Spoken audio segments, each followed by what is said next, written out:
সাদিক বন্ধু, তুমি কি কি মার্কেট করলে? হ্যাঁ ভাই, আমিও করেছি। তুই তাহলে আমাদের সাথে ঘুরতে যাচ্ছিস? না বন্ধু, যাচ্ছি না। তোমরা এবার যাও, আমি যাব না।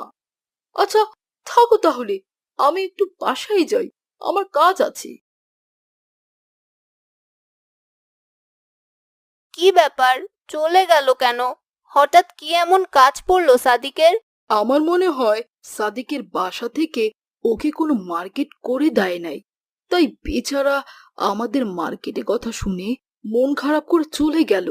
চলো, আমরা একটু ওর বাসায় খোঁজ খবর নেই।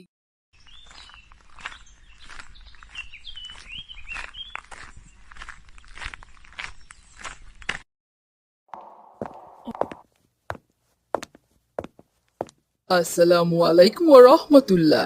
আন্টি, কেমন আছেন আপনি? ওয়ালাইকুম আসসালাম। জি আলহামদুলিল্লাহ।